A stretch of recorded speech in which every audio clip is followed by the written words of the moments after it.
Afternoon class 12th। आज 17 अप्रैल Friday 2020। आज से आप लोगों का मैं बैच स्टार्ट कर रहा हूं। I welcome all of you.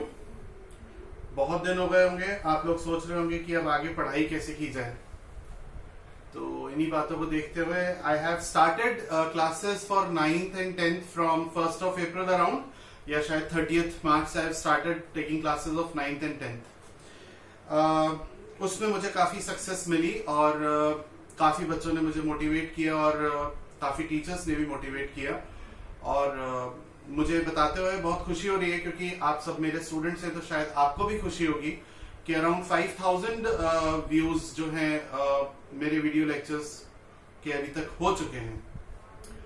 And believe me, इतना अच्छा करने के बाद मैं पहले कोशिश कर रहा था कि मैं 9th और 10th के साथ ट्राई करके देखूं यूट्यूब पर पढ़ाना कितना सक्सेसफुल होता है। I have taken classes on zoom app also, but अभी हम लोग कुछ दिनों से देख रहे हैं, कल भी डीएनए की न्यूज में था कि zoom app is not safe. तो खैर, लेकिन जो मेरी क्लासेस यूट्यूब पर हो रही हैं उनके थ्रू मैं शायद, मुझे ऐसा लगता है कि मैं अपने स्टूडेंट्स के डाउट्स एक हद तक क्लियर कर रहा हूं। मैं किस तरीके से क्लासेस लूंगा, सबसे पहले आज वो बता दूं मैं आपको। तो हम एक हम एक व्हाट्सएप पर एक ग्रुप बनाएंगे। जो स्टूडेंट्स एनरोल करेंगे और जो करना चाहते हैं उनका एक ग्रुप होगा, उन सबको लिंक भेजा जाएगा ताकि वो इस वीडियो लेक्चर्स को पढ़ सकें और अपनी स्टडीज को जैसे नॉर्मल कोचिंग में या क्लासरूम में या स्कूल में कंटिन्यू करते हैं, ठीक उसी तरह या उससे भी बेटर तरीके से हम लोग आगे कंटिन्यू कर सकें अपनी पढ़ाई को। आप लोग चैप्टर करेंगे ठीक उसी तरह जैसे करते हैं, डाउट्स पूछेंगे ठीक उसी तरह जैसे पूछते हैं, बस थोड़ा मोड डिफरेंट होगा। आप लोग किस तरीके से पूछेंगे डाउट, आप लोग व्हाट्सएप पर मुझे सिर्फ क्वेश्चन लिख देंगे कि सर मुझे ये क्वेश्चन समझ में नहीं आ रहा, और मैं आपको नेक्स्ट वीडियो में डाउट्स आप लोगों के क्लियर कर दूंगा। यहां तक बात समझ में आती है तो उसके लिए सबसे पहले आप लोग चैनल को सब्सक्राइब कर लीजिएगा, बेल आइकन प्रेस कर लीजिएगा। रीजन ये है कि आप जब बेल आइकन प्रेस करेंगे तो आपको मेरे वीडियोस का नोटिफिकेशन मिलता रहेगा। ठीक है भाई। व्हाट्सएप ग्रुप पर मुझे आपको ऐड करना होगा, तो आप लोग मुझे भेजेंगे अपना नाम, अपना स्कूल, और बस इतना लिखेंगे कि sir I want to join your batch, so please add me in your group. मैं आपको ऐड कर लूंगा। समझ में आती है बात। इसके बाद आप लोग मुझे फोन भी कर सकते हैं। मेरा फोन नंबर मैं आपको भी जल्दी प्रोवाइड कर दूंगा। आप लोगों से जिस तरीके से रजिस्टर बनाने के लिए कहे जाए ठीक उसी तरीके से बनाना। अलजेब्रा का और मुश्किल से 2 या 3 रजिस्टर आपको बनाने होंगे, और ये मेरा प्रॉमिस है, जब तक लॉकडाउन आपका खुलेगा, यानी कि जब हम सभी लोग बाहर निकल सकेंगे अपने घर से, तब हम लोग काफी अच्छे नंबर ऑफ चैप्टर्स कंप्लीट कर चुके होंगे। ठीक है, चलिए स्टार्ट करते हैं। आज से मैं कैलकुलस का फर्स्ट चैप्टर ले रहा हूं और ये बुक का 7th चैप्टर है। बुक का 7th चैप्टर है। चैप्टर का नाम है कंटिन्यूटी एंड डिफरेंशिएबिलिटी। मेरे इस वीडियो में सीबीएसई और आईएससी के, ऐसा नहीं है कि मैं सीबीएसई के अलग लेक्चर्स ले रहा हूं, आईएससी के अलग लेक्चर्स ले रहा हूं। बिलीव मी, डीपीएस के काफी स्टूडेंट्स एनरोल कर चुके हैं, काफी बच्चे डीपीएस के एनरोल कर चुके हैं। इनफैक्ट उन्हीं के कहने पर मैं शायद ये 12th का क्लास भी स्टार्ट कर रहा हूं। तो डीपीएस यानी कि सीबीएसई के काफी स्टूडेंट्स इसमें हैं, और आईएससी के खुद मेरे स्कूल के स्टूडेंट्स भी इसमें ऑलरेडी ग्रुप में ऐड हो चुके हैं। तो इसके लिए सीबीएसई के सारी जितने भी स्टूडेंट्स हैं उनका कोर्स भी पूरा कंप्लीट होगा, और आईएससी के जो स्टूडेंट्स हैं उनका कोर्स भी पूरा कंप्लीट होगा, क्योंकि जब हम 11th और 12th की बात करते हैं तो मोर और लेस सीबीएसई और आईएससी का पैटर्न सेम रहता है। आप में से काफी बच्चों के पास बुक्स नहीं होंगी, ये बात मैं कहना भूल गया आप लोगों से। आप में से काफी बच्चों के पास अभी बुक्स नहीं होंगी, क्योंकि हम लोग लॉकडाउन की वजह से बाहर नहीं निकल पाए, और काफी स्कूल्स ने अभी डिक्लेयर नहीं किया कि वो कौन सी बुक को रेफर करने वाले हैं।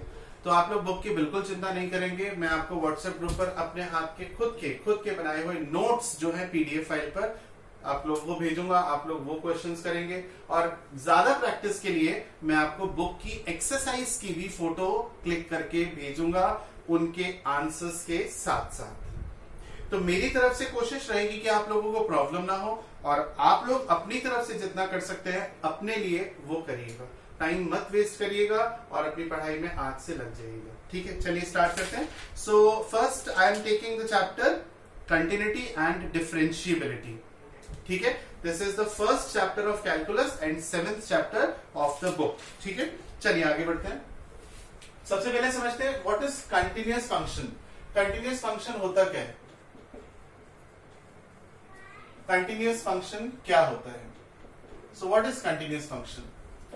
मैं जब कंपटीशन पढ़ाता हूं, आप सभी लोग जानते हैं कि मैं कंपटीशन आईआईटी के बैचेस भी लेता हूं, तो वहां पर मैं कंटिन्यूअस फंक्शन को ग्राफ से समझाता हूं। लेकिन यहाँ पर क्योंकि आपका फर्स्ट क्लास है, आप लोग जस्ट अभी एंटर किए हैं, तो मैं उसको आराम से इजी टर्म्स में समझाने की कोशिश करूंगा। तो स्टूडेंट्स, कंटिन्यूअस फंक्शन क्या होता है? ठीक है, समझिए। अगर कोई फंक्शन x की पर्टिकुलर वैल्यू पर डिफाइंड हो रहा है, अगर कोई फंक्शन x की पर्टिकुलर वैल्यू पर डिफाइंड हो रहा है, ठीक है, तो वो फंक्शन कंटिन्यूअस है। यानी कि अगर कोई फंक्शन एग्जिस्ट कर रहा है सभी x की वैल्यूज पर, तो फंक्शन कंटिन्यूअस फंक्शन कहलाता है। यानी कि जैसे कि एक क्वेश्चन समझते हैं, fx is equals to, example से fx is equals to 2x plus 5, fx is equals to 2x plus 5, ये एक पॉलिनोमियल फंक्शन है। हाँ है ना, आप सब लोग 12th में समझते हैं पॉलिनोमियल फंक्शन क्या होता है। तो ये एक पॉलिनोमियल फंक्शन है। ये फंक्शन x की सभी वैल्यू पर एग्जिस्ट कर रहा है कि नहीं कर रहा? बिल्कुल कर रहा है। तो ये फंक्शन कंटिन्यूअस फंक्शन होगा। सिंपल, इससे सिंपल डेफिनेशन समझाई और समझी नहीं जा सकती। ठीक है, वेरी सिंपल टर्म्स। अब देखिए एक और एग्जांपल लेते हैं। fx is equals to x square minus 1 upon x minus 1। तो ये फंक्शन x की कौन सी वैल्यू पर डिफाइंड नहीं है, मुझे ये बताइए आप लोग। ये function x is equals to 1 पर डिफाइंड नहीं होगा, क्योंकि अगर आप x इज इक्वल्स टू 1 रखेंगे तो डिनोमिनेटर क्या आ जाएगा? 0 आ जाएगा। और जब डिनोमिनेटर 0 होता है, 12th के स्टूडेंट्स हैं, तो आप जानते हैं कि फंक्शन डिफाइंड नहीं होता, उसे नॉट डिफाइंड बोलते हैं। तो ये फंक्शन डिफाइंड नहीं है किस x की वैल्यू पर? x इज इक्वल्स टू 1 पर डिफाइंड नहीं है, और बाकी सभी x की वैल्यूज पर ये फंक्शन डिफाइंड है।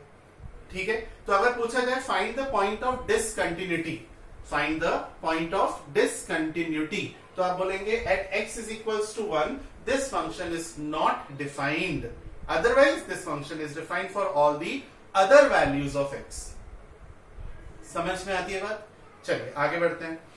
अब यहां पर ये मुझे क्वेश्चन ध्यान है, और मैं क्वेश्चन हमेशा लेता हूं, यही क्वेश्चन, इसी की बात कर रहा हूं। एक स्टूडेंट काफी अच्छा बच्चा है, उसने मुझसे पूछा कि sir x square minus 1 upon x minus 1 आपने लिखा है, आप इसे x plus 1 into x minus 1 करिए, और x माइनस 1 से x माइनस 1 कैंसिल हो जाएगा, तो रह जाएगा x प्लस 1। बिल्कुल ठीक है, आप में से भी शायद कोई बच्चे सोच रहे होंगे अगर ध्यान से पढ़ रहे हैं तो ये फंक्शन रह गया x प्लस 1, और अब ये x इज इक्वल्स टू 1 पर डिफाइंड है। तो फिर सर आप कैसे कह रहे हैं कि x इज इक्वल्स टू 1 पर डिफाइंड नहीं है? जवाब दे सकते हैं? सोच रहे होंगे, आइए मैं देता हूं, समझाता हूं। देखिए, इसको समझाने के लिए मैं एक एग्जाम्पल लेता हूं आपसे। ठीक है, एक एग्जाम्पल दिखाता हूं। मान लीजिए आपको 100 को 15 से डिवाइड करना है, 100 को 15 से डिवाइड करना है। किससे? 15 से डिवाइड करना है, और मुझे सिर्फ रिमाइंडर बताना है, छोटा सा काम है। तो बताइए 15 6 90, रिमाइंडर कितना बचा? 10। हाँ है ना, तो रिमाइंडर आया 10। अग्री करते हैं इस बात से? बिल्कुल करेंगे। अब मैं अगर ऐसे करूं, ये 100 अपॉन 15, पहले इसे सिंप्लीफाई कर लूं, लिख लूं 5 3 15 और 5 इंटू 20 100। कोई प्रॉब्लम? कोई प्रॉब्लम नहीं। तो अगर आप 20 को 3 से डिवाइड देंगे तो 3 6 18, रिमाइंडर आया 2। यहां भी मैंने 100 को 15 से डिवाइड दिया है, यहां भी मैंने 100 को 15 से डिवाइड दिया है। अब बताइए कौन सा रिमाइंडर सही है, ये या फिर ये? सोच में पड़ गए होंगे अब तक। काफी बच्चे ऊपर वाला बोलेंगे, काफी बच्चे नीचे वाला बोलेंगे कि सर ये रिमाइंडर सही है, ये रिमाइंडर सही है। काफी सोचेंगे कि यार दोनों ही सही है, लेकिन नहीं, आपका ये वाला रिमाइंडर सही है, ये वाला रिमाइंडर गलत माना जाएगा। क्यों? क्योंकि आपसे क्या बोला गया था? आपसे बोला गया था डिवाइडेड बाय 15। आपने किससे डिवाइड कर दिया? You have divided by 3। Why? ठीक है, आपने अपनी मर्जी से, अपनी कन्वीनियंस के हिसाब से उसे सिंप्लीफाई करके 3 से डिवाइड किया है, तो आपका रिमाइंडर जो है वो छोटा आएगा, क्योंकि आपने यहाँ पे नंबर को सिंप्लीफाई यानी कि सॉल्व करके उन्हें छोटा कर लिया। हाँ है ना, तो रिमाइंडर माना जाएगा 10। ठीक उसी तरीके से जो आपका मेन फंक्शन है वो यही माना जाएगा, ये नहीं माना जाएगा। समझ में आ रही है बात? हाँ, ये बात ठीक है कि हम लोग बचपन से ये करते आ रहे हैं, तो इसका मतलब वो सब गलत था? नहीं, गलत नहीं था। सवाल को सॉल्व करने के लिए ये बिल्कुल सही है। आप भी करेंगे, मैं भी करूंगा, हर कोई करेगा, जिसका दिमाग उस समय चलेगा वो करेगा। लेकिन जो एक्चुअल रिमाइंडर है वो ये माना जाएगा। आज एक नई बात सीखने को मिल गई होगी फर्स्ट क्लास में, है ना? चलिए आगे बढ़ते हैं। तो मैंने आपको बताया what is continuous function. Continuous function क्या होता है, एक बार फिर से रिपीट कर देता हूं, फिर जो भी टाइम मेरे को जितना परमिट करेगा मैं आगे समझाता हूं। तो फंक्शन, कंटिन्यूअस फंक्शन क्या समझ में आया आपको कि if a function is defined for all the real values of x, अगर फंक्शन एक्स की रियल वैल्यूज के लिए डिफाइंड है, एग्जिस्ट कर रहा है। बहुत सिंपल तरीके से समझा रहा हूं। अभी जब मैं आपको न्यूमेरिकल्स कराऊंगा तो और भी बारीक चीजें और भी डेप्थ में जाकर के कंटिन्यूटी को समझाऊंगा। तो अगर कोई फंक्शन एक्स की सभी वैल्यूज पर डिफाइंड है, फंक्शन एग्जिस्ट कर रहा है, नॉट डिफाइंड नहीं हो रहा, तो फंक्शन कंटिन्यूअस फंक्शन होता है। समझ में आ गई होगी बात? चलिए अब आगे कुछ और पॉइंट समझते हैं। देखिए, कांस्टेंट फंक्शन यहां मैंने लिखे हैं, constant function is always continuous. Constant function हमेशा कंटिन्यूअस होता है। कांस्टेंट फंक्शन क्या होता है? fx is equals to k, ये कांस्टेंट फंक्शन है। fx is equals to 1, fx is equals to 2, fx equals to -5। तो जो न्यूमेरिकल वैल्यू है उन्हें कांस्टेंट फंक्शन कहते हैं। कांस्टेंट फंक्शन हमेशा कंटिन्यूअस फंक्शन होता है। ठीक है, चलिए आगे बढ़ते हैं। हमेशा कंटिन्यूअस फंक्शन होता है, तो आपको चेक करने की जरूरत नहीं है। आप लिख देंगे भाई हमारे सर ने समझाया था कांस्टेंट फंक्शन कंटिन्यूअस होता है। नहीं, ऐसे नहीं लिखना, बस ये ब्रैकेट में लिख देना, being constant function, being a constant function it is always continuous. ठीक है, प्रूफ करने की जरूरत नहीं है। नेक्स्ट है आइडेंटिटी फंक्शन। तो आइडेंटिटी फंक्शन होता है fx is equals to x, ये आइडेंटिटी फंक्शन है। तो आइडेंटिटी फंक्शन हमेशा कंटिन्यूअस होता है। ठीक है, तीसरा है एब्सोल्यूट वैल्यू फंक्शन। तो एब्सोल्यूट वैल्यू मतलब modulus function, fx is equals to modulus x। Modulus function हमेशा कंटिन्यूअस फंक्शन होता है। ठीक है, for all the real values of x, for all the real values of x, for all the real values of x, for all the real values of x। ठीक है, number fourth polynomial function. तो polynomial function जैसे कि 2x plus 5, जैसे कि ax plus b, ये हमेशा continuous होता है। क्वाड्रेटिक की बात करें तो ax square plus bx plus c, ये हमेशा पॉलिनोमियल होता है। क्यूबिक की बात करें तो ax cube plus bx square plus cx plus d, ये हमेशा कंटिन्यूअस फंक्शन होता है। ठीक है, सो नेक्स्ट है sine x, sine function, cos function, e to the power x को एक्सपोनेंशियल फंक्शन कहते हैं, ये हमेशा कंटिन्यूअस फंक्शंस होते हैं। यहां तक समझ में आती है बात? चलिए, तो अगर इनसे रिलेटेड क्वेश्चन आते हैं तो आप लिख देंगे being a absolute value function this is always continuous, being a sine function this is always continuous. समझ में आती है बात? चलिए आइए अब कुछ क्वेश्चंस करके देखते हैं। हाँ, एक पॉइंट और, दो फंक्शंस हैं जो कि कंटिन्यूअस हैं, दो डिफरेंट फंक्शंस हैं। मान लेते हैं एक फंक्शन है f और एक फंक्शन है g, ये दो डिफरेंट फंक्शंस हैं जो कि कंटिन्यूअस हैं। कंटिन्यूअस है मतलब या तो वो दोनों पॉलिनोमियल होंगे, या एक पॉलिनोमियल होगा, एक साइन फंक्शन होगा, या एक साइन होगा, एक कांस्टेंट, मतलब दो अलग अलग फंक्शंस हैं और गिवन है कि वो कंटिन्यूअस हैं। समझ में आती है बात? तो नंबर 1 ये फंक्शन कंटिन्यूअस है, नंबर 2 ये फंक्शन भी कंटिन्यूअस है। अगर दो अलग अलग फंक्शन कंटिन्यूअस हैं तो बेटा उनका सम हमेशा कंटिन्यूअस होगा, यानी f plus g is also continuous, is always continuous. उनका डिफरेंस भी कंटिन्यूअस होगा, उनका प्रोडक्ट भी कंटिन्यूअस होगा, और उनका क्वोशिएंट यानी उनका डिवाइड भी हमेशा कंटिन्यूअस होगा। याद रखिएगा, यहाँ पर हम लोग नॉर्मल क्लासरूम में नहीं है जो हम कुछ भी बोले, ठीक है, हंसी मजाक, हमको पर्टिकुलर पॉइंट की बात आपको समझानी है तो आप लोग नोट्स बनाते जाइएगा। ठीक है, नोट्स बनाते जाइएगा, अपने हाथ से बने हुए नोट्स होने चाहिए। ठीक है, आइए देखते हैं। तो ये फंक्शंस कंटिन्यूअस होंगे। एक एग्जांपल देते हैं, जैसे लिखा हुआ है fx is equals to sine x plus e to the power x, ये लिख दिया भाई। ठीक है, और x belongs to real number. तो अभी हम क्वेश्चन नहीं कर रहे, अभी हम कॉन्सेप्ट्स आपको समझा रहे हैं आज की क्लास में। आप लिखेंगे being a sine function it is always continuous, being an exponential function it is always continuous, and the sum of two continuous function is always continuous. So the whole function, this fx is as a whole function will also be a continuous function. समझ में आती है बात? यानी हम ये कहना चाहते हैं कि ये जो फंक्शन लिखा हुआ है ये x की सारी वैल्यूज पर डिफाइंड होगा। अब और एक इजी टर्म में, इजी वे में आपको समझाता हूं कंटिन्यूअस क्या होता है। देखिए, आप लोगों को tan x पता होगा क्या होता है, sin theta cos theta tan theta, उसी tan थीटा की बात कर रहा हूं। सो tan x की वैल्यू, tan 0 की वैल्यू क्या होती है? tan 0 की वैल्यू 0 होती है। tan 30 की वैल्यू 1/√3, tan 45 की वैल्यू 1, tan 60 की वैल्यू √3, tan 90 की वैल्यू क्या होती है? इनफाइनाइट, हाँ है ना? तो tan फंक्शन जो है, यानी tan x जो फंक्शन है वो x = 90 पर डिफाइंड नहीं है। tan थीटा, थीटा = π/2 पर डिफाइंड नहीं है। tan theta is not defined at theta = π/2, otherwise it is always defined. यानी कि π/2 के अलावा या π/2 के मल्टीपल्स को छोड़ करके ये थीटा की हर वैल्यू पर डिफाइंड है, लेकिन π/2 और π/2 के मल्टीपल्स पर ये डिफाइंड नहीं है।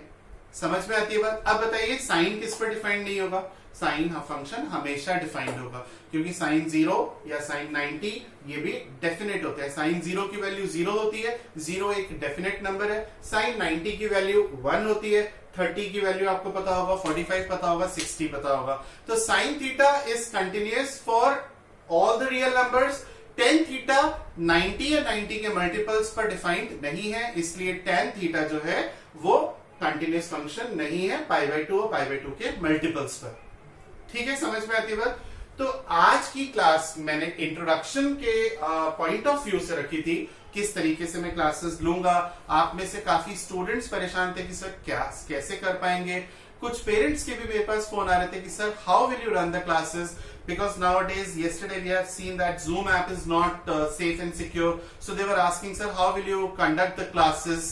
so आज की क्लास मैंने इन्हीं पॉइंट्स को क्लियर करने के लिए रखी थी और कुछ इंट्रोडक्शन जो है कंटिन्यूअस फंक्शन का मैंने आपको दिया। नेक्स्ट क्लास में इस चैप्टर को आगे बढ़ाएंगे, तब तक आप इस चैप्टर के जो मैंने आपको समझाया उसके नोट्स बनाइए और अपनी पढ़ाई को स्टार्ट कर दीजिए। ठीक है, थैंक यू। आपको मेरा लेक्चर समझ में आया या नहीं आया, जो भी हो आप लोग मुझे व्हाट्सएप ग्रुप पर फीडबैक जरूर दीजिएगा, so that I can improve my self also. Thank you.